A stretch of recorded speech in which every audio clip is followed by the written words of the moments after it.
Baik,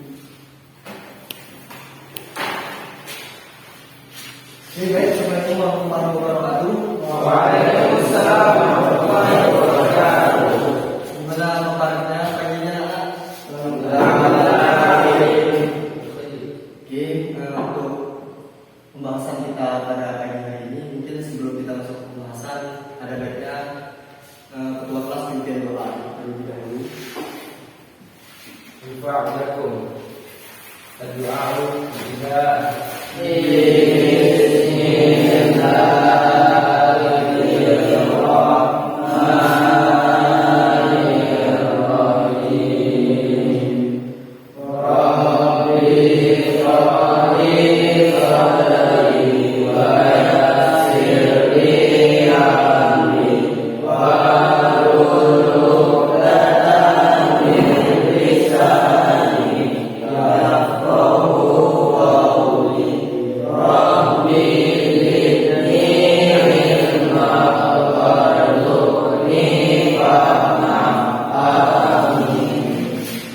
Oke, baik. Sebelumnya absen dulu. Untuk yang hadir angkat tangan ya. Jangan lupa bilang hadir. Yang tidak hadir mungkin terus angkat tangan. Oke, yang pertama ada Muzaki Ahmad Rifat Azmi, Andika Restu Pratama, Ariel Al-Gibran, Derby Pandika, Duta Afiansyah, Ergis, Fikar Adi, Imam Muzaki. Ya. Oke, hadir semua ya. Tidak ada yang nggak hadir untuk hari ini. Oke, anak-anak, untuk pembahasan kita pada hari ini berkaitan dengan mata pelajaran fikih, yaitu tentang toharoh.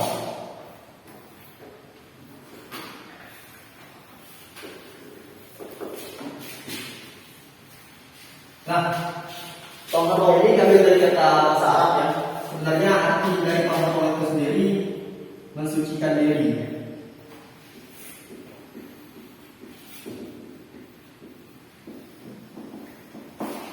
Mensucikan diri itu baik dari pakaian, terus tempat,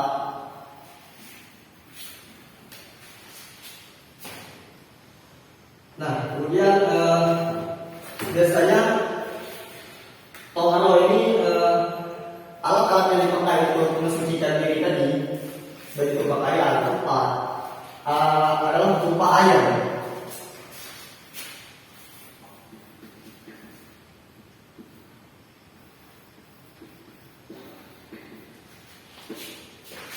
Nah, macam-macam ayat sendiri ada 4.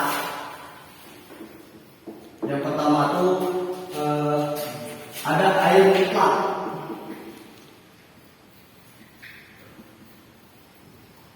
Nah, air mutlak ini definisi dari air mutlak ini air yang keadaannya itu suci dan mensucikan.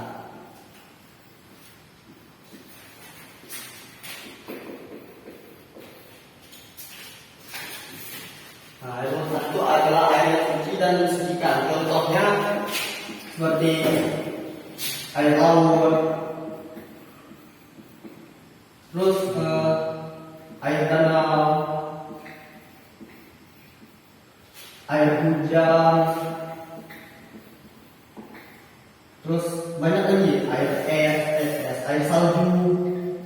Salju itu juga termasuk air suci dan mensucikan. Hukumnya itu boleh memakai air suci, tidak ada kendala. Walaupun di dalam air danau dan air laut ini ada 100 babi yang berendam di dalam, hukumnya tetap suci dan mensucikan. Nah, kemudian yang kedua ada air musamas.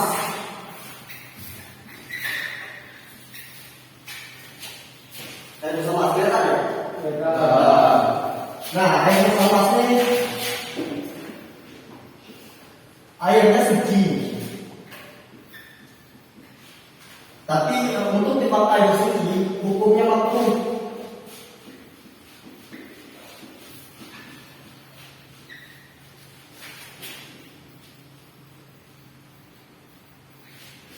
Contoh air musamah. Air musamah ini apabila air yang ditampung dalam suatu wajan, terus kemudian terkena air matahari dan airnya menjadi panas. Nah, itu hukumnya makruh jika dipakai untuk berwudu, bersuci, untuk istinja. Itu hukumnya makruh. Kenapa makruh? Karena Rasul pernah melarang para sahabatnya untuk melakukan berwudu dengan air yang panas. Karena kejadiannya ada yang terkena penyakit kulit akibat berwudu menggunakan air yang panas. Jadi Rasul itu menetapkan hukumnya makruh menggunakan air musammas kalau air yang terkena sinar matahari yang menjadi panas. Nah, kemudian yang ketiga ada air ghairul mutanajjis.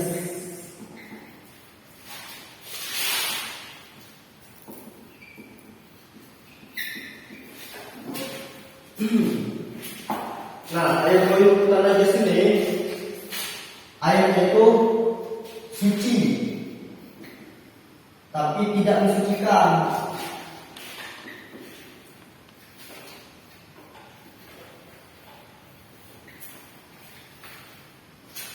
Nah, paham nggak?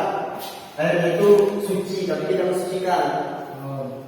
Contohnya kayak air kopi. Kopi itu kan suci, diminum boleh, tapi nggak bisa dipakai untuk bersuci. Untuk nggak bisa, untuk istinja nggak bisa.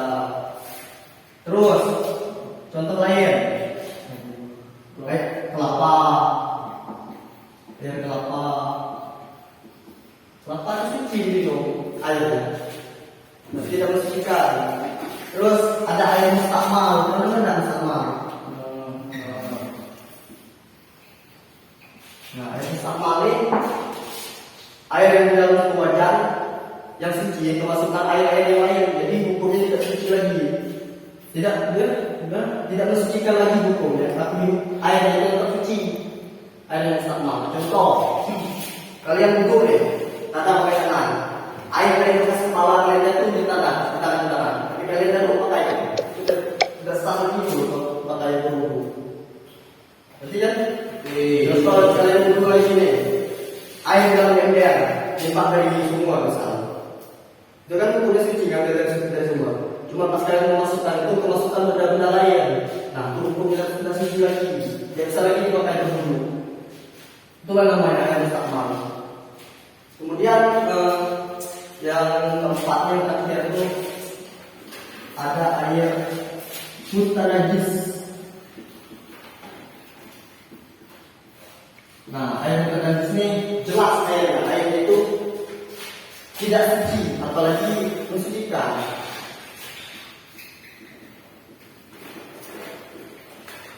Air tidak suci, terus dipakai untuk bersuci juga tidak bisa. Contoh kayak air kencing. Air kencing kan airnya sudah tidak suci, najis. Kalau pakai bersuci gimana? Tidak bisa. Itu jelas pada air yang najis. Gimana kita paham nggak sampai sini? Tentang pengaruh macam air. Paham ya? Kalau paham, fokus dulu.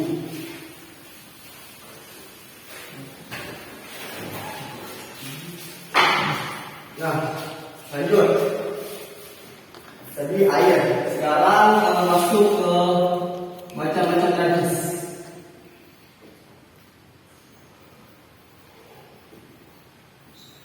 Siapa semua soal itu? Nah, macam najis ini macam-macam najis itu terbagi menjadi 3. Yang pertama itu mereka najis mughalladh.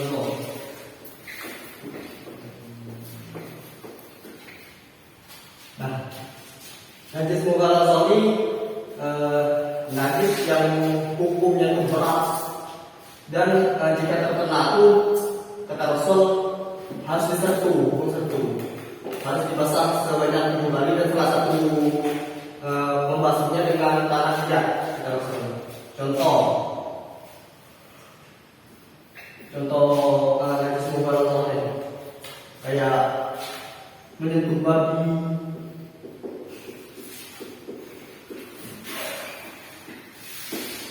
anjing. Nah ini nanti dari sebuah losong ini, semuanya dari sebuah losong dan sedang hukumnya itu berat. Tapi ada lagi, kalau belum kita bahas ya, yang lebih najis daripada ini apa aja? Ini tahu betul ya, kita yang pengen apa? Nah nanti coba kira kalian paham tentang ini sebuah losong. Kemudian yang kedua ada najis mumpung apa?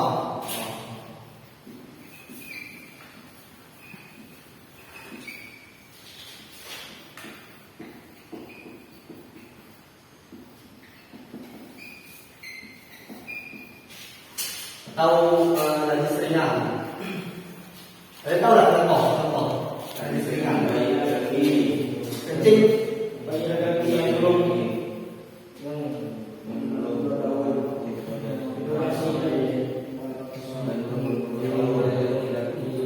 satu-satu ngomong. Coba. yang belum makan kecuali asiku. Nah, terus lagi Dan belum menyelesaikan berapa usia? 2 bulan. Hah? Belum Belum nyampe 5 tahun. Nah, kemudian untuk yang kencing bayi perempuannya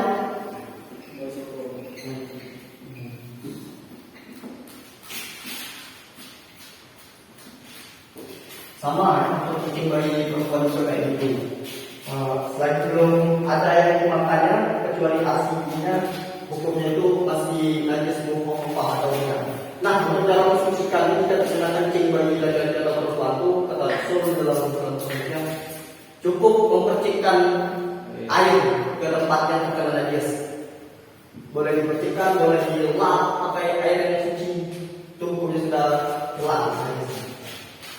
Nah, kemudian yang terakhir ada najis mutawasito.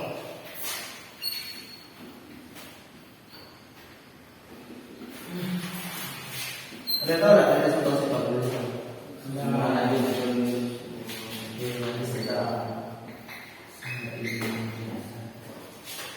Nah, najis sedang ini contohnya coba yang depan. Apa contoh najis mutawasito? Kencing apa? Biar airnya. Oke, itu kan dibagi menjadi dua. Nah, coba sebutkan contoh najisnya. Itu kalau macam-macam mutawasito, memang najis mutawasito kalau dibagi menjadi dua. Ada najis darah hukumnya dan tadinya. Nah, itu contoh najis mutawasito ini kayak darah, nanah, muntah, piler, darah sama masuk ke muntah, arak. Ini hukumnya najis mutawasito berat.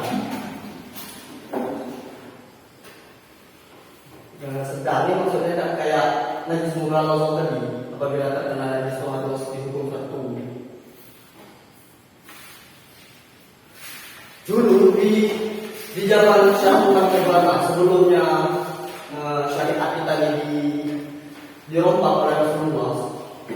Orang yang terkena najis ini hukum itu dipotong. Kayak misal salah satu dari kalian misal kena najis darah atau darah kepala, darah taman kalian, itu hukumnya langsung potong di zaman syariat umat kebelakang. Nah, kemudian Rasul itu untuk menyempurnakan bagi itu bapak syariat yang tidak memberatkan. Terus di zaman itu juga kayak ada wanita haid itu istri-istri mereka yang haid itu mereka tidak mau semua sama mereka. Mereka buat pondok kayak pondok kandang ayam. Nah, istrinya diletakkan di situ selama haid. Kalau sudah haid sudah masa suci baru boleh serumah semuanya. Kan kejam. Jadi kalian bersyukur lah. Rasul itu terus untuk kita. Maka itu kemudian ulama itu mengatakan rahmat terbesar di alam semesta adalah menutupnya Rasulullah Muhammad Sallallahu Alaihi Wasallam. Nah, masuk ke tadi yang kata temannya bagi menjadi dua hukumnya dan airnya. Ada yang udah tahu hukumnya secara definisi? Belum. Nah, untuk najis kalau simpel secara ilmiah, contohnya tuh ada benda terkena kayak darah, nanah, muntah, arak, tapi di situ tidak kelihatan lagi sudah kering. Kalau kering maka tuh tetap najis secara hukum. Tetap najis secara hukum. Cuman pendapat beberapa ulama kan berbeda-beda. Ada juga ulama yang berpendapat tidak najis hukum. Selagi bersentuhannya itu kering sama kering. Contoh ada bekas arak di meja ini, atau bekas nanah, bekas darah. Kalau tangan kita kering menyentuhnya, hukumnya tidak najis. Tapi jika tangannya itu kita basah, nah itu bisa masuk najis. Nah, paham kan? Itu secara hukumnya. Kemudian secara airnya, air apa? Yang besar air. Secara zohir dan secara mata melihat, jika bekas muntah, bekas darah, bekas nanah, di situ kan masih kelihatan jika secara airnya. Nah, jika masih kelihatan, bagusnya itu dihindari, jangan disuit, jangan duduk. Tapi jika misal tidak sengaja, tidak apa-apa. Intinya itu kering tadi, harus kering sama kering. Kalau basah itu hukumnya bakalan najis. Contoh misal kalian keluar air mandi atau air mandi itu kan najis, beda sama mandi. Kalau mandi kan suci hukumnya, tapi mandi sama mandi itu hukumnya najis. Nah, kemudian mandi sama mandi itu kering misalnya di sepak kalian atau di bawah kalian. Kalau kering sama kering, misal kalian meletakkan ke baju-baju lain, terus di situ kering sama kering bajunya semua, hukumnya nggak najis. Tapi jika ada baju yang basah, misalnya yang terkena mandi dan dia basah, kemudian terkena lagi kain yang kering. Nah, kain yang kering itu hukumnya sudah najis, nyelangkit kalau bahasa kita ada sebelum tadi. Kira-kira seperti itu alasan kita dalam hal ini. Kira-kira ada pertanyaan? Ada yang belum jelas? Jelas kan? Jelas. Oke, kalau jelas, sekarang Bapak ingin kalian memecahkan masalah. Kemudian ini Bapak akan membawa kalian menjadi dua kelompok. Kalian pecahkanlah masalah. Kalian diskusikan dengan teman-teman sekelompok kalian.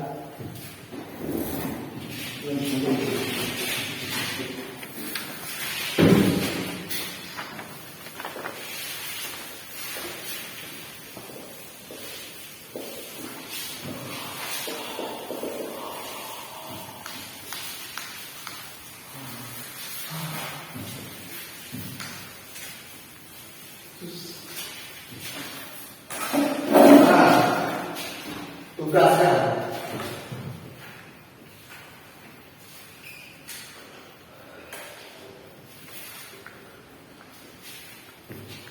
kelompok satu ini kalian jelaskan ada air,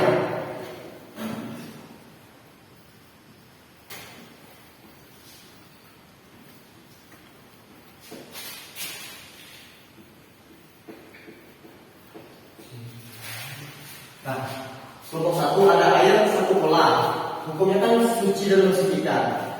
Kemudian ada anjing datang mendekati air tersebut. Kemudian anjing tersebut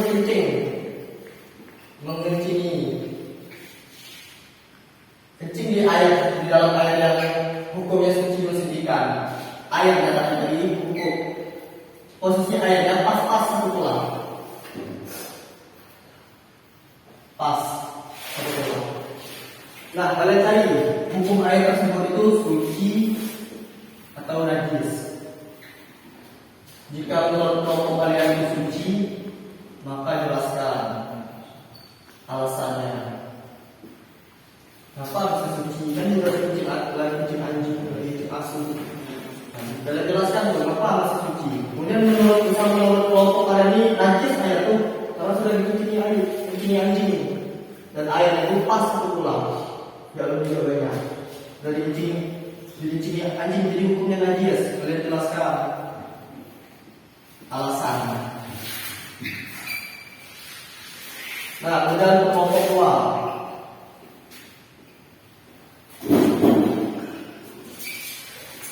Apa namanya?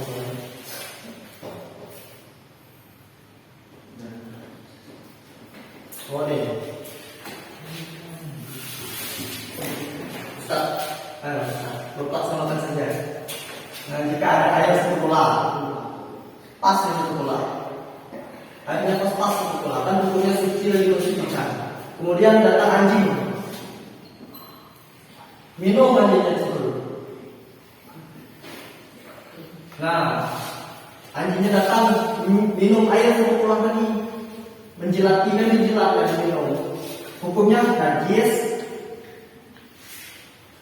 apa suci itu?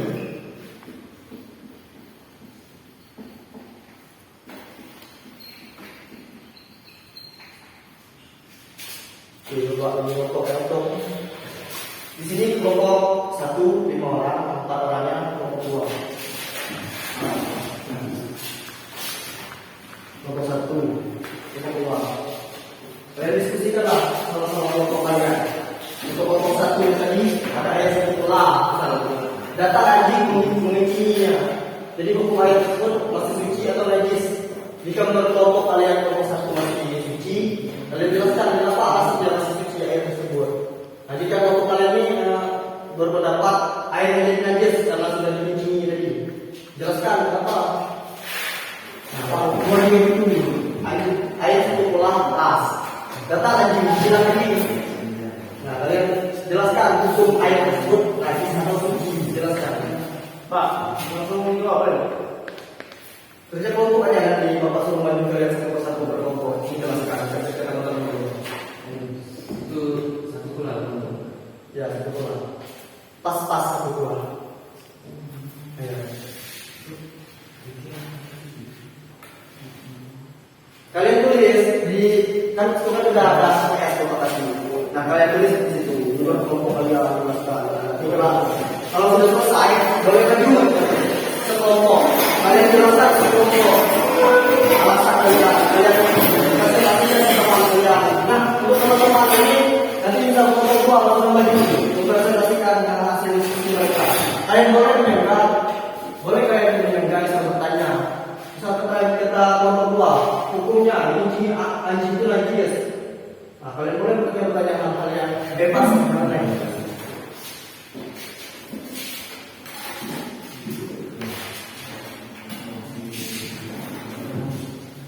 Bapak kasih waktu 10 menit ya untuk kalian berdiskusi. Jika sudah selesai boleh dimaju.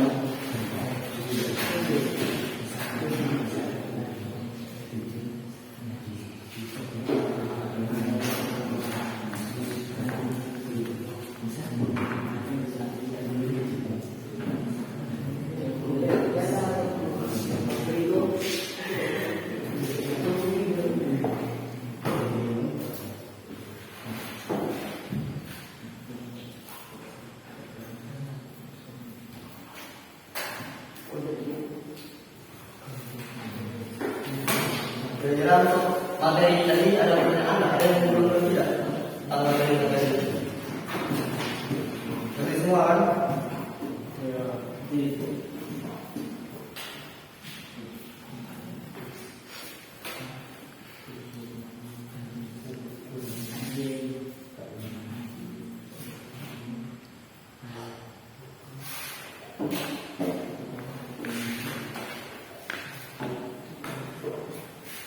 Diskusikanlah gimana menurut kelompok kalian hukumnya najis apa masih suci. Jika masih suci jelaskan apa alasannya untuk kelompok kalian. Jika najis jelaskan.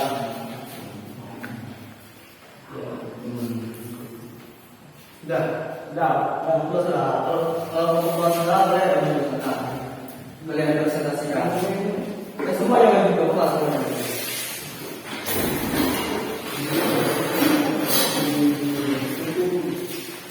Salam untuk pembukaan kegiatan berapa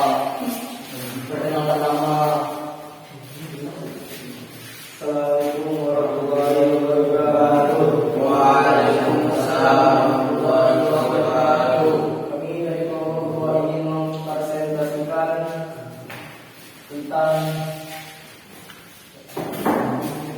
soal yang nama saya kenalan nama saya Sabit, nama saya Uda, nama saya Imam, nama saya boleh jelaskan gimana kalau kalian terkait pertanyaan air satu pulau pas kemudian datang anjing meminumi air tersebut kan dijelat anjing itu. Nah hukum air tersebut najis atau suci? Najis ya. Kenapa alasannya menurut kalian najis? Karena air tersebut sudah berkurang, tidak lagi pula pas. Tidak. Oh karena airnya berkurang, tidak cukup lagi satu pula. Ya. Kenapa hukumnya bisa najis? Itu tadi ya. Sudah, maksudnya terlalu berkurang.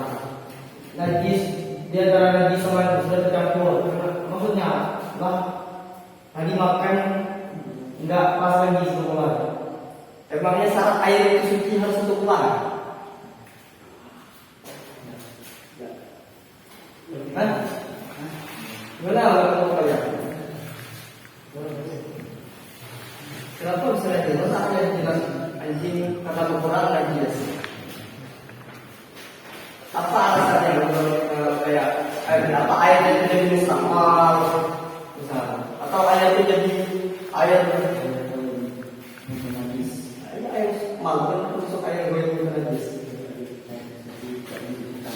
Iya. Atau misal masuk dalam syarat air yang suci itu kan harus dua kurang.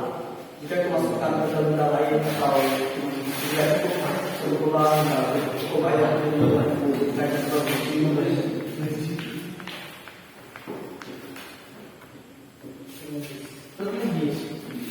ya kenapa najis? Karena air tersebut sudah berkurang. Itu air tersebut misalnya dicampur sama benda yang najis seperti saat kencing, anjing masuk ke itu kan bertambah itu baru itu alasan. Boleh dulu kita tangan dulu ya.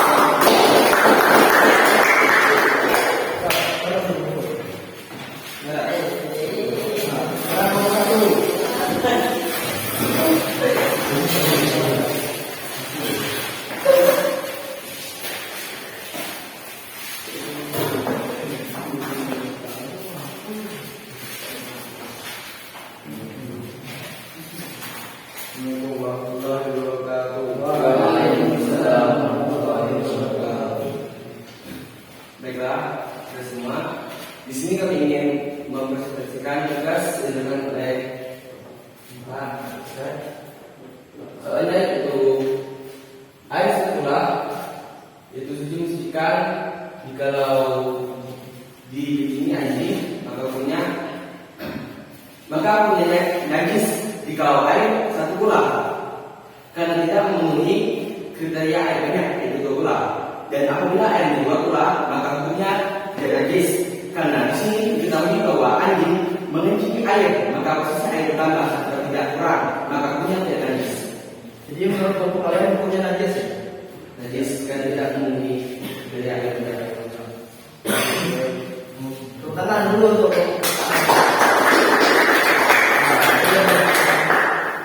kumpul dulu.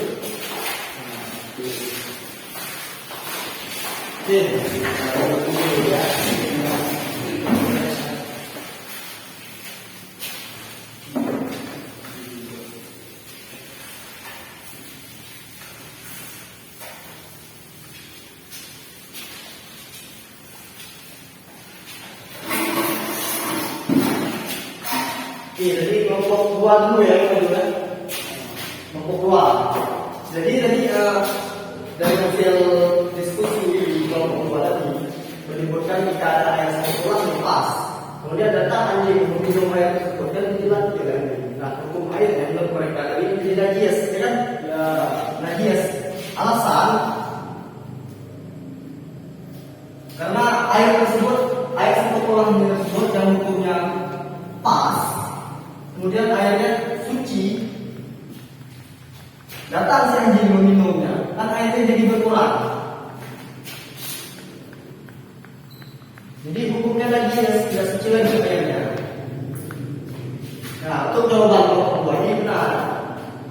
Benar, hukum airnya itu jadi najis karena berkurang dari satu pula. Syarat air itu suci kan hukumnya itu airnya itu harus satu pula. Jika air cukup satu pula, maka air tersebut hukumnya suci. Nah, anjing ini datang minum, jadi airnya itu jadi berkurang satu pula. Jadi hukumnya najis. Benar, paham kan? Bukan najis lagi berkurang.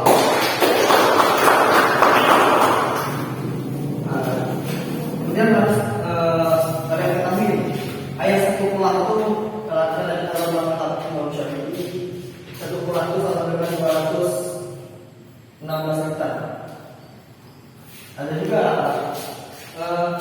pendapat imam yang lainnya di bawah Imam Syafi'i, tapi mereka juga mengikuti Imam Syafi'i. Ada yang beranggapan 217 hektar itu sama dengan 2 pulang. Jadi sudah bisa kalian menetap kira-kira gimana air yang cukup satu pulang. Nah, kemudian lanjut kelompok satu ini airnya pas satu pulang, hukumnya suci. Kemudian datang anjing, kencing anjingnya.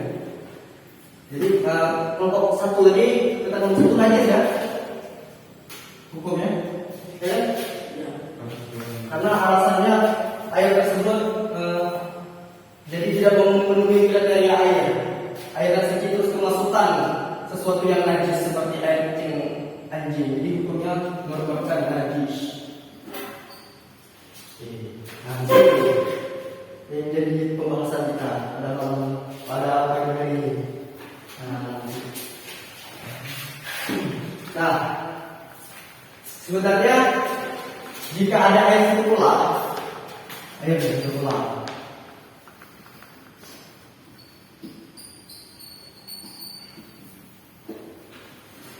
Air satu pulang kan hukumnya suci kan? Ya, suci. Boleh dipakai wudhu kalau ada yang kemasukan air. Jika kalian bisa nyatakan air satu pulang sepas atau dipakai wudhu bisa. Dipakai junub bagi wajib juga bisa. Berstinja juga bisa. Tapi ini jangan sampai kemasukan air lain. Hukumnya tetap suci. Nah, kemudian suci. Datang anjing, kencing. Jadi pertanyaan, sebelum kita menentukan air menjadi najis atau suci, kencing dari kalian, kita amati dulu air situ pulang ini kan hukumnya kalau dipakai bersuci itu kan boleh bersuci, pakai wudhu boleh. Nah, kemudian datang anjing mengencingnya. Jadi pertanyaannya itu airnya itu yang satu pulang jadi bertambah atau berkurang? Jadi bertambah. Jadi airnya itu jadi bertambah satu pulang lebih. Jadi hukumnya tetap suci. Jadi hukumnya tetap suci. Karena air yang dasarnya itu suci, walaupun dia kemasukan zat-zat yang lain, seperti zat-zat yang kayak air kencing, tapi airnya itu syaratnya harus pas-pas satu pulang. Kemudian kemasukan kencing anjing, kencing babi, kencing manusia, itu hukumnya itu tetap suci. Karena tidak berkurang dari satu pulang. Kan syarat air itu boleh dipakai suci harus sampai satu pulang. Tapi kan di sini air tersebut jika juga sudah banyak kemasukan kayak kencing, benda-benda lain, harus dilihat dari apa? Air apa? Pertama, warna, bau dan rasa. Nah, jika tadi sudah banyak, tapi kalau hanya satu anjing kan sudah kelihatan baunya. Bisa ya kalian bau kan? Tidak bisa kan? Air satu pulang kalau hanya satu anjing yang ini. Kemudian bau, kan kita tidak bisa. Rasa, jika sudah kebanyakan memasuki zat-zat yang lain, baru hukumnya itu baiknya.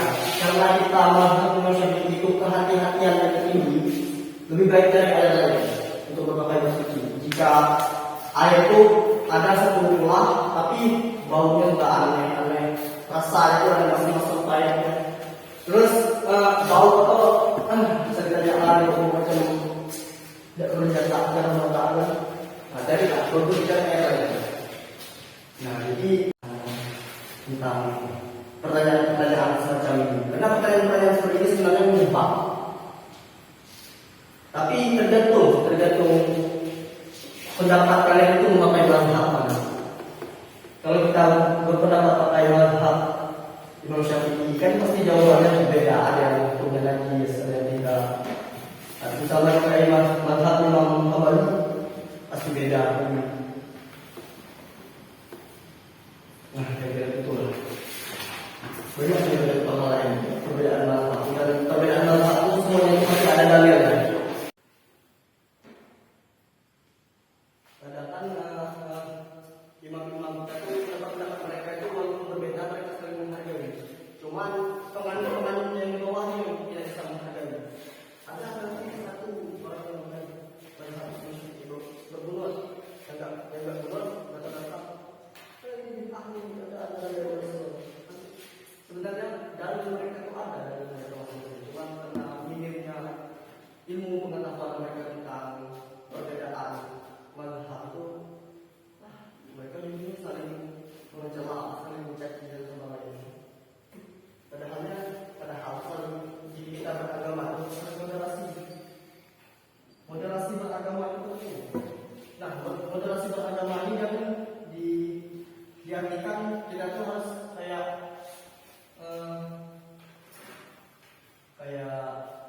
membiarkan agama-agama lain, contoh kayak Kristen bukan berhala. Moderasi itu bukan moderasi, nah itu tolol. Iya, jika ada misalnya agama-agama lain bertanya atau bertanya mereka tentang agama kita harus jelaskan secara logis. Tapi jika moderasi itu dikaitkan sesama agama, Islam itu banyak pendapat, banyak mazhab. Tata cara mereka itu berbeda-beda dalam beramal. Nah, itu bermoderasi beragama Islam. Oke, sudah paham? Kalau paham, kiranya mungkin itu yang dapat Bapak sampaikan. Bapak kira cukup ya, kalian mungkin sudah paham sedikit banyaknya.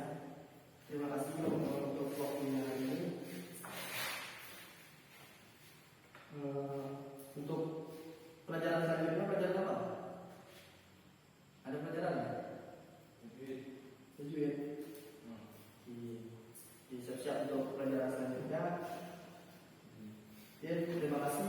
Jika ada ilmu yang bermanfaat, boleh kalian ambil. Jika menurut kalian ada yang buruk, jangan kalian ambil waktu itu. Bapak ucapkan terima kasih.